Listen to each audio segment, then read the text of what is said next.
welcome once again to Real Shame, a show where us two fellers talk about our list of movie blind spots. My name is Andy. Howdy, y'all. I'm Adam. And last time we talked about a movie that I had not seen before, starring Dennis Leary, Kevin Spacey, and Judy Davis. It's called The Ref. It came out in 1994. Adam paired that with another movie that came out in 1994. Actually, in December of 1994, That's right. Fittingly enough, because it is a Christmas movie. And that movie is... It's called Trapped in Paradise. All right, I'm pulling this one from IMDb again. Residents of a friendly Pennsylvania town foil these brothers' plan to rob a bank on Christmas Eve. Where the hell are we going in such a hurry? It doesn't matter. Just get us out of here. What's the matter? What's the matter? Yeah. I'm telling you, if I had a gun on me right now, I'd go in that bank and take that place over. Say, Bill, would you be terribly upset with me if I were to tell you that there may possibly be guns in the trunk? Alvin, pull the car over. Pull it over! All right. All right, Trapped in Paradise, like you said, came out December 1994. It is written and directed by George Gallo.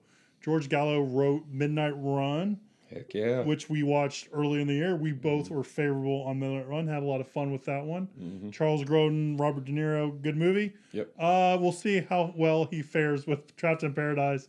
Trapped in Paradise pulls like a couple people from SNL. You had Jon Lovitz, you had Dana Carvey. Why am I saying his name wrong? You have Dana Carvey and Jon Lovitz from SNL. You have Nicolas Cage before he became the Nicolas Cage. I think he was on the rise here, but he did like Raising Arizona before this and stuff like that. Raising Arizona, Moonstruck, and all that kind of stuff. You have Florence Stanley as Ma Flippo.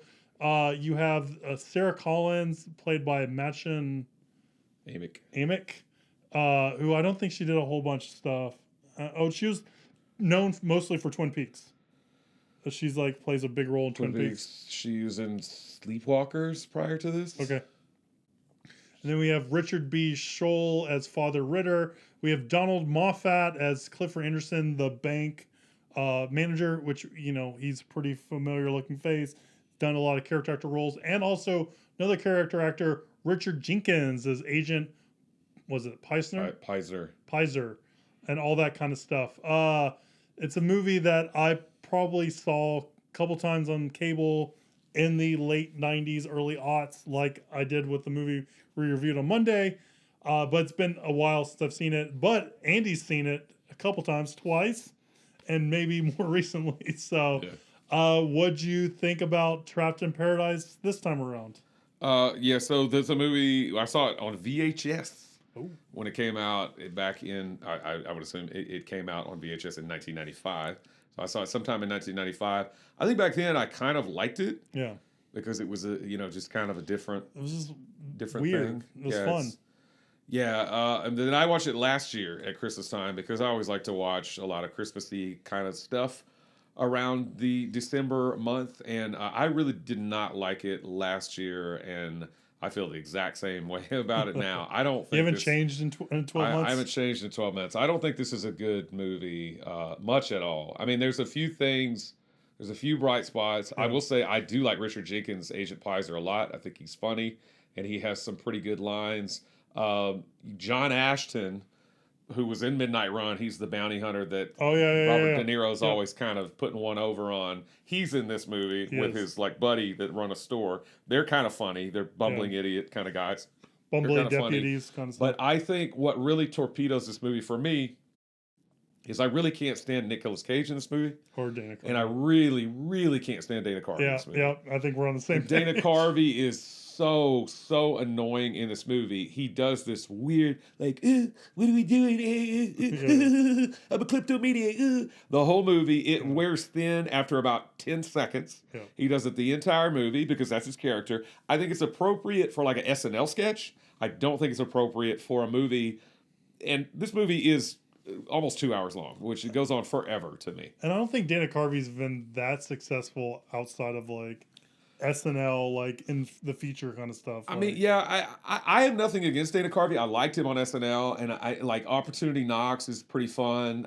Master of Disguise probably not so much fun. Yeah, but, I'm sure that movie looked terrible. Yeah, but I mean, he's done some okay stuff outside of SNL, but this movie to me is just very unfunny, and I think he and Nicolas Cage are really bad. Jon Lovitz is okay. Like I actually don't mind Jon Lovitz. He's that kind of much. playing his same shtick he always plays. He is, but it's not offensive to me. I think Nicolas Cage is annoying. Yeah. And I think Dana Carvey is annoying to the nth degree. I also think that the story, again, goes on forever. You know, they throw everything in but the kitchen sink, I feel like, in this movie. Most of it, to me, doesn't work. I don't think Nicolas Cage and Machen Amick's character have any chemistry whatsoever. I don't buy it for a second that she's attracted to this guy or that they would wind up together in the end, which of course they do. The movie really does not work for me. I mean, I am actually very anti-Trapped in Paradise. I can't really stand most of this movie. Again, Richard Jenkins I like, John Ashton I like, Jon Lovitz I don't mind. Yeah. But and Donald Moffat, he's fine. You know, like it's the bank president and stuff like that. You know, those people don't get on my nerves, but Dana Carvey and Nicolas Cage get on my nerves so much, and obviously they're the stars of the movie. Yeah, they're the big part of the movie. So this movie just does not work for me. Does it work for you?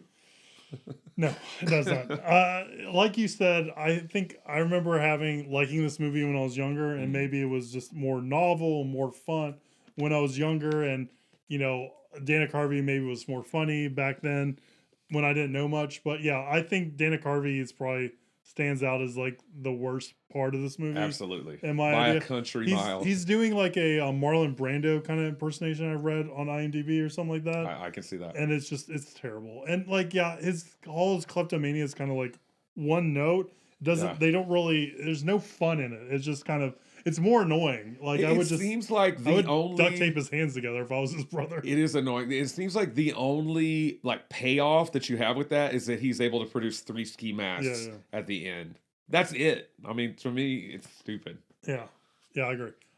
Nicolas Cage, he's not great. He's kind of, I don't know if he knows what he's trying to do in this movie. It feels like he's not really like over the top, but sometimes it feels like he's way over the top. Yeah. He oscillates between like taking it seriously versus going crazy. And I feel like his accent like changes also throughout the movie. Like sometimes it feels like he's trying to do a very strong like New York Italian kind of accent. Sometimes it just feels like he's just doing his normal kind of voice and stuff like that. Like did that stand out to you at all? It didn't. Okay. I think I was probably just I probably had a headache from Dana Carvey, so that's all I could see. Yeah. And so I think everything he says is right. I think the Machen Amick. Is that how you said it? Amick, yeah. Amick. Machen Amick. Yeah, I think they kind of try to make her like a foil to him where, he tried to kiss her like in front of the tombstone and she wasn't having it. Yeah. But then like 15 minutes later, it's like, oh, I'm going to stay here in paradise with you.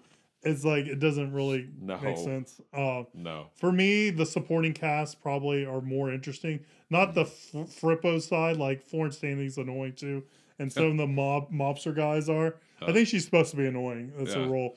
But I like the residents of Paradise. Like I think they're kind of interesting. Yeah. And you kind of get like a Pleasantville kind of vibe from it a little bit too. Yeah. Where you have this, almost saccharine kind of good, wholesome kind of 50s Leave It to Beaver kind of town, which is, I think that stuff's interesting to me. And I do like Richard Jenkinson's like reaction is like, this is not a normal way of everything. Yeah. It's like, he's very irritating. Yeah. I think this could be done better, and I would be interested in seeing like a version of this. Like, I don't think the premise is bad. Maybe I mean, yeah, I would watch a remake of it, provided you don't have somebody trying to do the stupid Dana Carvey thing. I like the idea that a town so wholesome can kind of like make someone who robbed them feel guilt and want to give it back and all that kind of stuff. Like I think that's an interesting idea. Yeah, it's very much in the Christmas spirit. Let me ask you a question. Okay. Nicolas Cage is supposedly like the straight brother. The 2 other guys are crooks. They're getting out of prison. Yeah. His 2 other brothers are getting out of prison. Nicolas Cage is like a manager of a restaurant. Yes. I know at the beginning of the movie, he's conflicted about whether to give this wallet back that he finds on the street. So you get the sense that he has a bit of his brother's shadiness in him, maybe. Yes.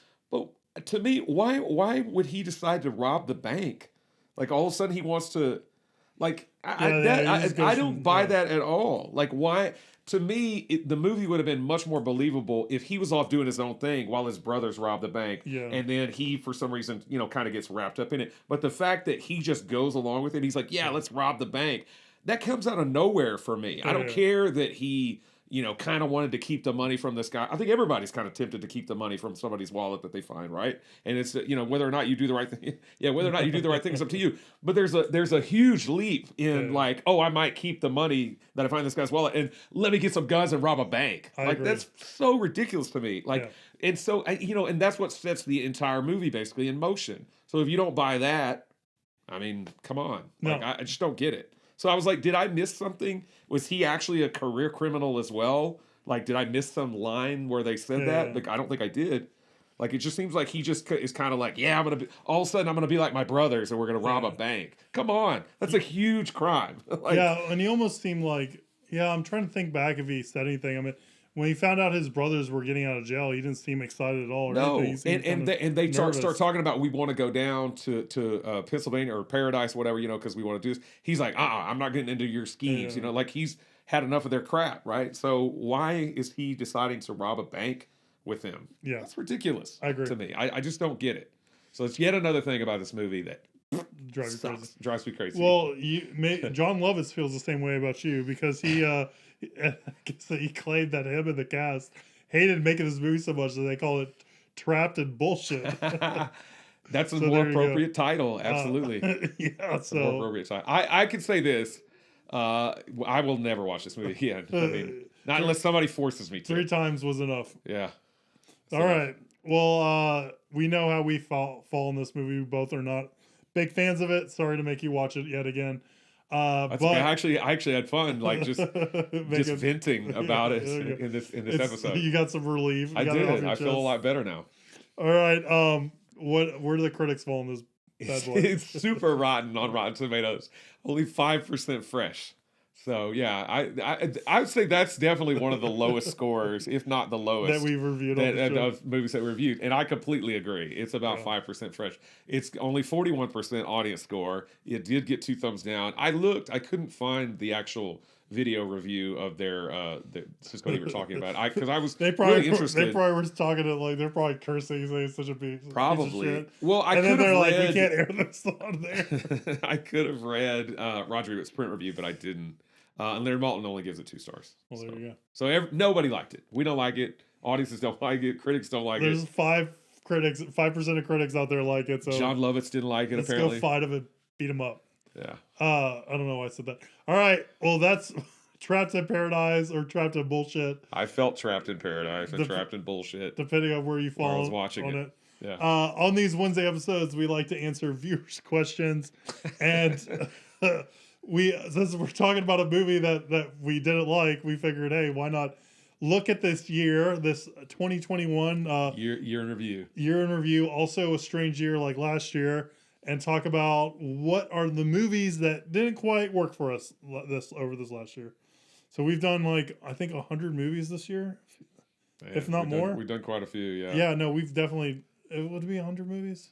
It's got to be. I don't remember where we started the year, what number that was, but yeah, it was darn close because Citizen Kane was the 100th episode, and that was this year. Was that this year? Because we did that with Mank, which came out in December or whatever of last year. Then, so it's right around that. Yeah. Then Shark Week, we've done multiple movies a week and stuff like that. So that's kind of bolstered us. That is true. So so we have quite a few movies to pull from. I think we pulled movies that we both haven't seen. Yeah. Prior to watching for this show. And so I don't have mine in any particular order, but I do know that we have some overlaps. We sure do. We have some movies that we both agreed were stinkers this year. Anything else you want to say before we start getting into the list? Nope. All right. We'll just jump right into it. Okay. Well, the first one on both of our lists was. Well. Wait. Okay. That is my number one. Okay. And then I'll let you go in your order. So, I actually listed 6, but one of them is more of kind of an honorable mention. It's VHS Yeah. is kind of the honorable mention. There were a couple of little segments in there that I thought were okay, especially the last segment where the guys go into the haunted house. Yeah. And I kind of like the one with the girl who's like an incubator for the alien babies or whatever. So I don't remember how many sketches there are. I keep sketches. It's not sketches, but segments there are in the movie. 5, 6. I think there's 5 or 6. I liked like 2 out of 6 or a third or something, or 2 out of 5, whatever it was.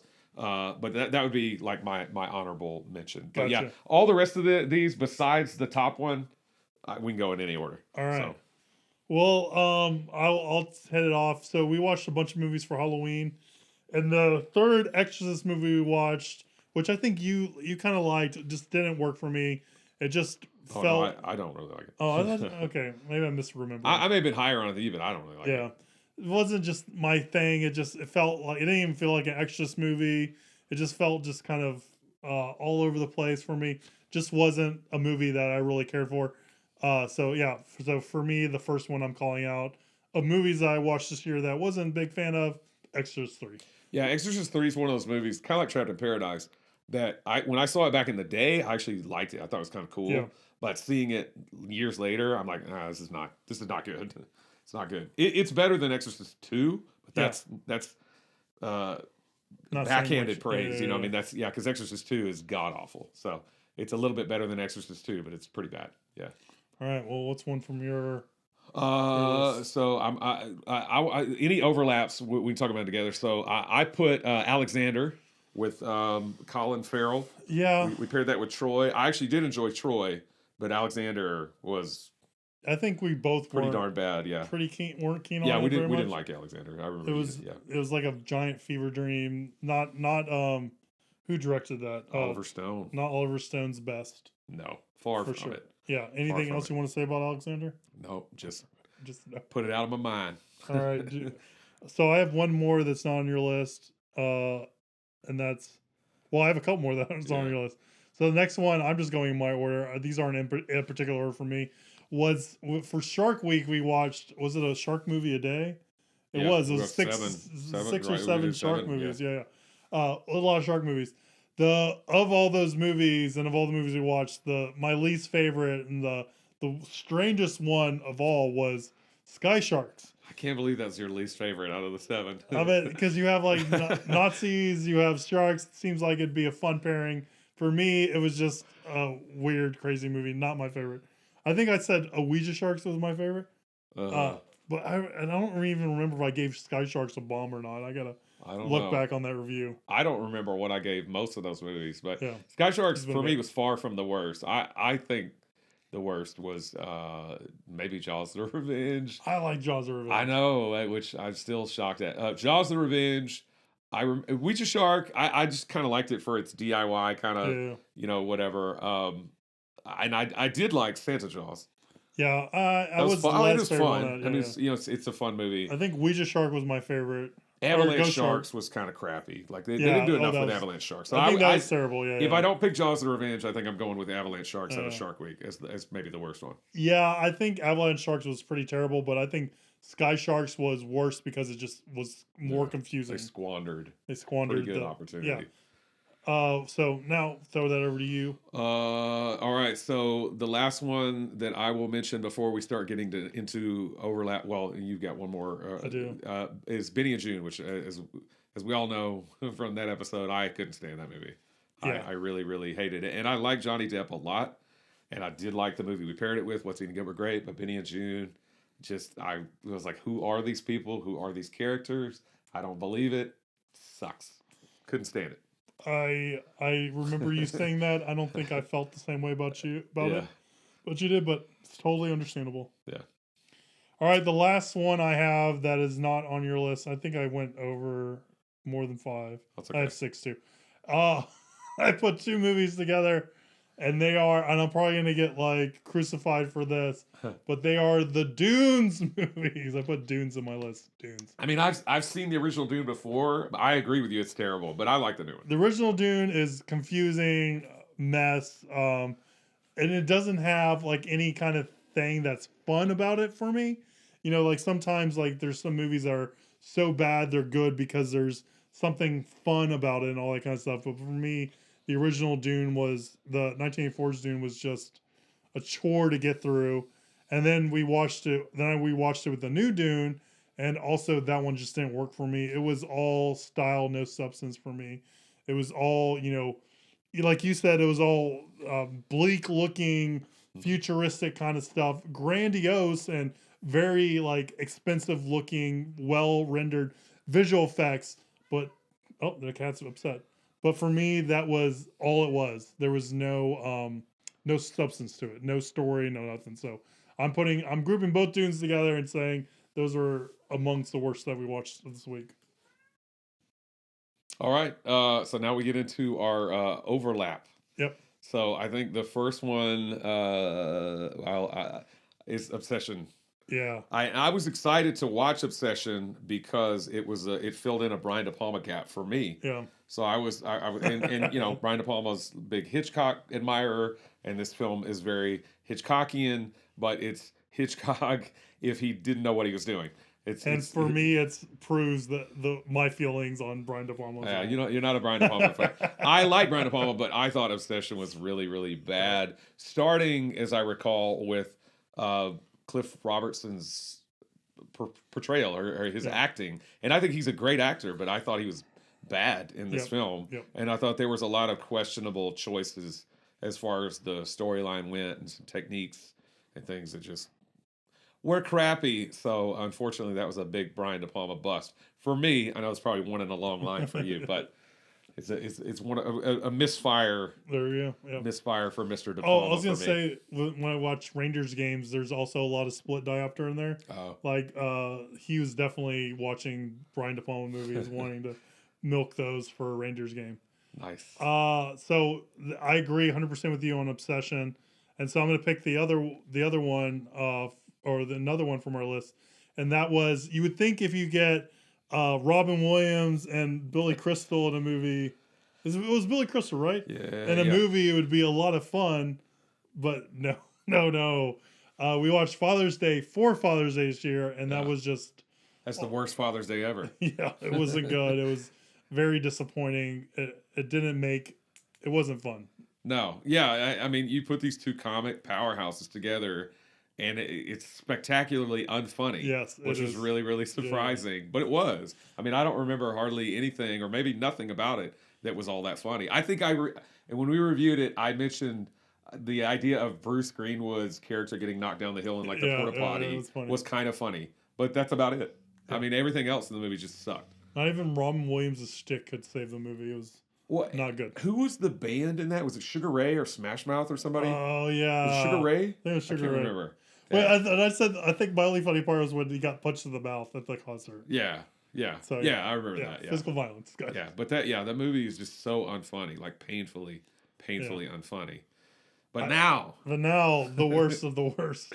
And this movie, I think, was also supposed to be a comedy. Oh yeah, but it was super unfunny. I remember when we did the episode on this, how much we both absolutely hated this film. I mean, it was easy. Like when I sat down to make the list, I put this down first because it instantly sprang to mind how terrible this film is. And it's another movie that, again, you talk about big directors like Brian De Palma or whatever. Sidney Lumet. Yeah. What was Sidney doing when he made this movie? I have no clue. But it's, of course, Find Me Guilty. Yeah, that movie was not great at all. Vin Diesel tried to save it, tried to be funny and suave, and he can only do, I guess, Fast and Furious movies decently well these days, or back then too.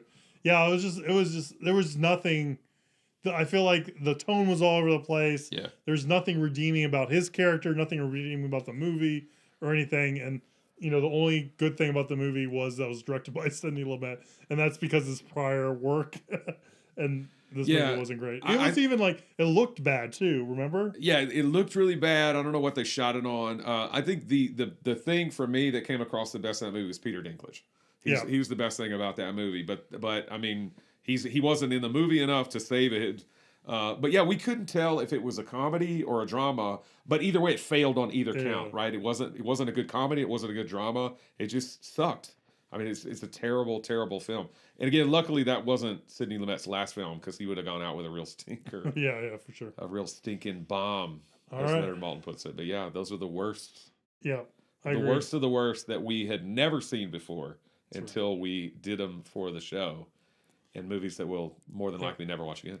And there were some movies that I was down on, but I don't think they're like terrible movies. There's just movies that didn't really work for me too. So there might have been movies that are well received, well liked movies, but movies that I didn't like. But these are the bottom of the barrel worst. Yeah, Yeah. and I mean, and these are movies that we had never seen prior to doing the show. Yeah. If we actually included movies that we'd seen before, I mean, Trapped in Paradise would be on my list because I can't stand that movie. So There you go. yeah. All right, guys. Well, now it's your turn. Let us know what are some of the movies that we made you watch that you hate us for, that are your worst of the movies. Shoot us an email, realshame@gmail.com, or leave the comment down below if you're watching on YouTube. Let us know 1 or 2 or 5 or 10 movies that we brought you onto that you don't like, and we'll be curious to see what that is. And if you say Leningrad Cowboys Go America, You're I'm gonna wrong. get you. And then I think in a couple weeks or in a week or so, we'll talk about our favorite movies. Yeah, that'll be fun. That'll be fun. All right, guys. Well, please like, subscribe, share the show, do all that social media stuff. We appreciate it. And we'll see you soon for a maybe special bonus episode because it's getting close to that magical day, the 25th of December. And we'll see you soon, guys. Bye.